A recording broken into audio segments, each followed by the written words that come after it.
Bonjour à tous et à toutes, bienvenue pour ce nouvel épisode de l'info canine.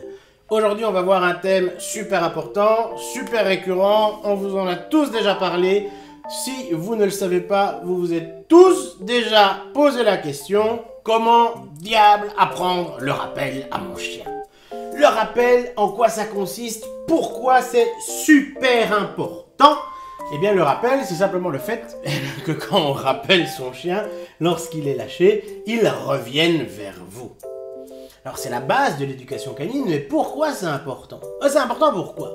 Parce que premièrement, quand vous vous promenez avec votre chien, en plus en fonction de sa race, il y a des races qui sont plus collées à leur maître, comme les chihuahuas, comme les amstaffs, mais il y a des races plus exploratrices, comme les huskies, les border collies. Ce sont évidemment des généralités, il y a des exceptions, il peut y avoir des border collies qui ne vous quittent pas d'une semelle, des huskies non plus, et des chihuahuas qui partent explorer le fond du bois. Toujours est-il que le rappel va vous permettre de les rappeler à vous, et c'est super important, ça peut les préserver d'un danger. Imaginez que votre chien se dirige en courant vers la route, ou que votre petit bout de chou que vous lâchez dans l'espace dans lequel vous pouvez le lâcher, décide de se ruer sur un gros chien qui arrive et le maître vous dit « Eh mais il n'est pas commode le mien !» Eh bien il faut rappeler son chien. Ou même si votre chien s'approche par exemple d'un groupe d'enfants ou d'adultes qui auraient peur des chiens, il faut évidemment respecter ça. Eh bien il y a 3 clés pour le rappel. Et ces 3 clés que je vais vous donner, clés en main comme on dit, fonctionnent normalement dans 90% des cas. Après, si aucune de ces techniques-là ne fonctionne, on va aller par la plus basique à la plus forte. La plus forte, c'est-à-dire celle qui fonctionne normalement à coup sûr, quoi. Si ça marche pas, il faut voir peut-être s'il n'a pas un problème, un trouble de déficit d'attention, un trouble de l'hyperexcitation, de l'hyperkinésie ou quelque chose. Alors c'est très simple. Première méthode pour rappeler son chien. C'est bête comme chou, c'est même honteux que je le dise, mais c'est l'appeler. Il faut être certain que votre chien connaisse son nom. Il faut être certain que lorsque je rappelle Pactole, en disant Pactole, Pactole sache que je m'adresse à lui et pas que je dise Framboise. Bon, parce que le chien, s'il n'a pas associé son nom à lui, il va pas revenir. Faites des exercices d'abord crescendo. Faites ça chez vous en fait. N'attendez pas évidemment. Ne vous exercez pas au rappel en plein milieu d'un bois jouxtant une zone de chasse où votre chien est en danger. Faites ça dans votre jardin ou dans votre salon avec votre chien. Vous faites une quelconque activité dans la salle de bain, une quelconque activité, à l'autre bout du salon. Pendant que votre chien, on va l'appeler Brutus, Brutus est en train de jouer avec son jouet et vous êtes à l'autre bout de la pièce. Eh bien, vous allez simplement appeler Brutus, une friandise à la main. Quand Brutus arrive, vous lui donnez la friandise, déjà il va être content, rappelez-vous. Le chien, on l'avait vu, fonctionne par mémoire d'association. Donc qu'est-ce qu'il va dire? Il va dire, ma propriétaire ou mon propriétaire m'appelle, j'y vais, je reçois une friandise, et alors, une batterie de caresses, caressez-le bien. Pour lui, venir quand vous l'appelez, c'est super positif. Le piège, le truc à pas faire. Parce que ça, le chien est pas bête. Et ça, c'est de l'association d'idées, mais ça va être négatif pour lui. Quand vous lâchez vos chiens, quand vous lâchez Brutus, dans le jardin ou au bois, au parc, rappelez-le pour le caresser. N'associez pas toujours le rappel à la remise en laisse.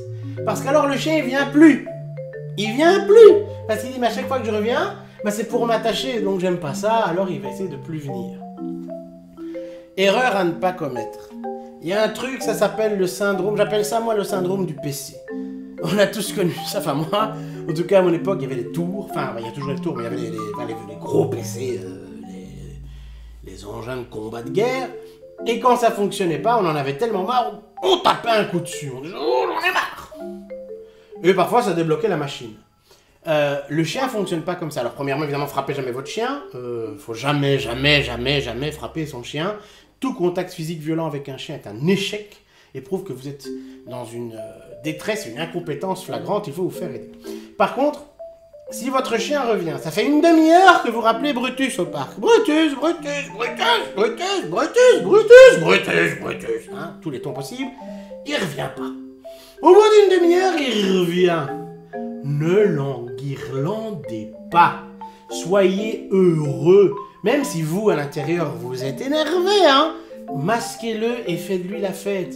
Pour que le chien associe son retour auprès de vous avec quelque chose de positif. Parce que le chien, il fait pas ça pour vous embêter. Il y avait peut-être des stimuli, je sais pas moi, des lapins, il y avait un truc dans les arbres, il y avait un chat dans l'arbre, il y avait des copains et il jouait avec. Bon, c'est vrai, il vous a un peu oublié sur le coup, mais dès qu'il revient vers vous, ça doit être une expérience positive. Si vous l'enguirlandez, que vous faites... Mais quand je te dis de venir ici, tu viens. Bah, le chien, il va se dire, oh là là, quand il m'appelle et que je reviens, c'est pour ça. Alors, il va plus vouloir revenir. Donc, lui, il reviendra de moins en moins, vous allez de plus en plus vous énerver, du coup, il reviendra de moins en moins, et vous voyez ce que je veux dire. Donc, c'est tout bête. Entraînez-vous dans votre jardin ou chez vous, rappel, friandises, caresses, grosses papouilles, gros câlins, de et le chien, alors, comme il va vous associer à quelque chose de super positif, ben vous allez l'appeler, et quoi qu'il fasse, il va préférer venir vous voir plutôt que d'aller vers ce vers quoi son instinct le tentait d'aller. Deuxième méthode, lorsqu'il ne répond pas toujours, bon, il y a ce qu'on appelle la position d'invitation au jeu. Les chiens l'ont aussi, hein. C'est quand ils se mettent sur le... Ils se mettent un petit peu comme ça, en arc-bouté, la queue dressée, ils sont en mode... Hein, vous connaissez tous cette position. Quand le chien veut jouer avec nous, il l'a fait. Eh bien, il existe aussi une position humaine que les chiens traduisent par une position d'invitation. Une position d'invitation au jeu ou d'invitation à la câlinerie. Et c'est tout simplement vous accroupir et ouvrir grand les bras. Pourquoi? Vous vous mettez au niveau de votre animal, vous lui faites un signe d'accueil très fort et vous établissez un contact visuel, ce qui va libérer chez lui de l'ocytocine et ça va le pousser à aller vers vous parce qu'il est content.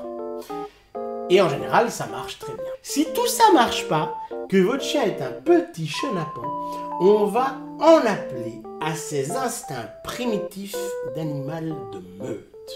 Votre chien, vous êtes le centre de son monde. Donc forcément, il a toujours un œil vers vous pour savoir que vous êtes bien dans son champ de vision. Si votre relation avec votre chien est bonne, normalement votre chien il peut pas vivre sans vous.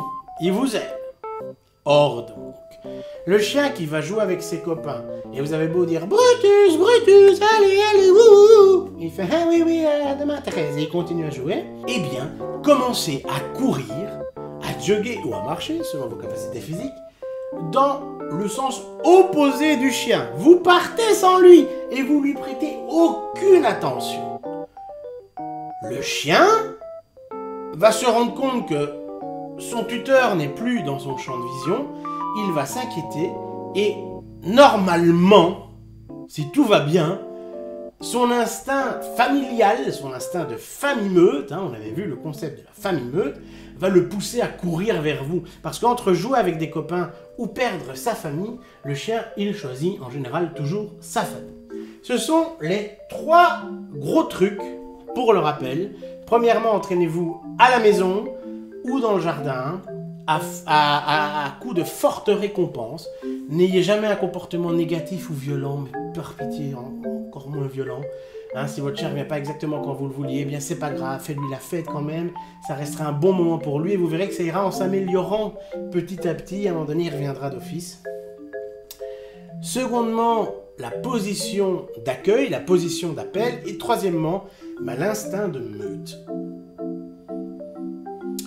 Mais par pitié, tant que votre chien ne maîtrise pas le rappel, ne le lâchez pas. Il y a trop d'accidents. Il y a trop de chats qui passent sous des trains, sous des voitures, qui se font attraper par d'autres chiens, ou de chiens enfin, il y a trop de problèmes avec ça. Hein? Il y a même des chiens qui se font tirer par les chasseurs. Hein? On connaît la problématique. Et du coup, maîtrisez bien le rappel. Soyez certain que quand vous appelez Pactol ou Vesta dans mon cas, ils reviennent. Sinon, travaillez.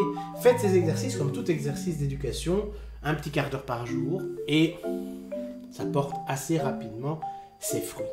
Quand vous faites les exercices de rappel, évidemment, par exemple, du style il joue avec d'autres chiens, donc forcément vous allez me dire qu'il faut être à l'extérieur. Oui, mais faites ça dans un truc encadré, dans un parc à chiens ou quelque chose. Hein.